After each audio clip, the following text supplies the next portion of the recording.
Online classes में आपका स्वागत है। आज हम स्वर संधि के सबसे अंतिम भाग अयादि संधि के बारे में पढ़ेंगे। अभी तक हमने दीर्घ, गुण, वृद्धि और यण इन चार भेदों के बारे में पढ़ा था। आज अयादि संधि देख लें। इसका नियम क्या है? ए, ऐ, ओ, औ इन चार स्वरों के बाद अगर कोई भिन्न स्वर आए तो वहाँ पर क्रमशः क्या हो जाता है? अगर ए के बाद कोई भिन्न स्वर है तो ऐ, जैसे नयन शब्द है, ने में एक ही मात्रा है, उसके बाद अन है, तो यहाँ पर ए के बाद एक भिन्न स्वर है, तो यह पूरा शब्द क्या बना? नयन। इसी प्रकार से ऐ के बाद कोई भिन्न स्वर है तो उसकी जगह पर हम आय रखेंगे, जैसे गए धन अक, गायक। ठीक है। तीसरी जो कंडीशन है वो क्या है? ओ के बाद कोई भिन्न स्वर आए तो वहाँ पर अब हो जाता है। भिन्न स्वर मतलब आप समझ रहे होंगे कि ऐ के बाद ऐ ना हो, वहाँ पर अ हो, ई हो। ठीक है। इस प्रकार का कोई भी शब्द तो वो क्या कहलाएगा? भिन्न स्वर। तो ये जो शर्तें दी हुई हैं वो उसी को फॉलो करेंगी। जैसे यहाँ पे दिया हो ना कि ए के बाद अगर कोई भिन्न स्वर है तो आय के बाद कोई भिन्न स्वर है तो आय, ओ के बाद कोई भिन्न स्वर है तो अब, और औ के बाद कोई भिन्न स्वर है तो आब। कुछ शब्द बने हुए, कुछ उदाहरण दिए हुए हैं, आपकी पुस्तक में भी दिए हुए हैं, यहाँ पर लिखे हुए हैं, जैसे पौ धन अन।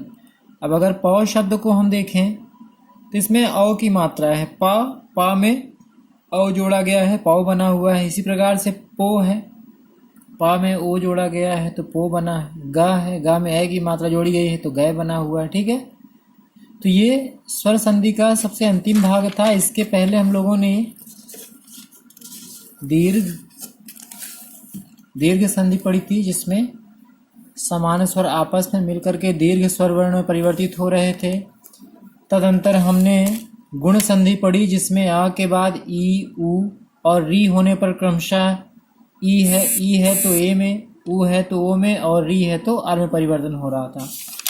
फिर हमने वृद्धि संधि पढ़ी, जिसमें मात्राओं की बढ़ोतरी हो रही थी। आ के बाद ए या ओ, औ होने पर क्रमशः ऐ और औ में परिवर्तन हो रहा था शब्दों में।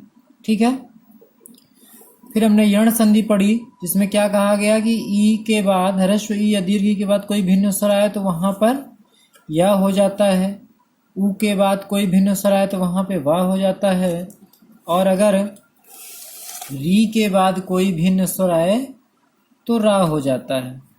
और ये आज स्वर संधि का सबसे अंतिम भाग अयादि संधि, जिसमें ए, ऐ, ओ, औ की बात की गई है। तो इस प्रकार से पूरी स्वर संधि में कहीं ना कहीं स्वरों को एक एक करके पकड़ा गया है, एक एक करके स्वरों को रखा गया है। जैसे स्वर संधि दीर्घ संधि में था, सभी समान वर्ण आपस में दीर्घ वर्ण परिवर्तित हो रहे थे। फिर हम गुण संधि में आए तो आ के बाद क्या आ रहा था? ई आ रहा था, उ आ रहा था, री आ रहा था। परंतु हम वृद्धि संधि में पढ़ते हैं तो वहाँ पर क्रमशः क्या आ जाता है? ए और ऐ, ओ आ जाते हैं। फिर यण संधि में आते हैं तो ई को पकड़ा जाता है। इनके बाद कोई भिन्न स्वर है तो वहाँ पर य, व और रा आ जाते हैं क्रमशः।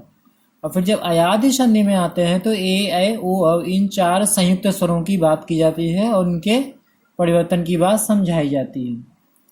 तो आशा है आपको ये चीज़ें समझ में आई होंगी। अभ्यास के लिए आपसे कहा गया था, अभ्यास आप करते रहिए। आपकी पुस्तक में ढेर सारे प्रश्न दिए हुए हैं अभ्यास के, तत्व का अभ्यास करते रहिए। धन्यवाद।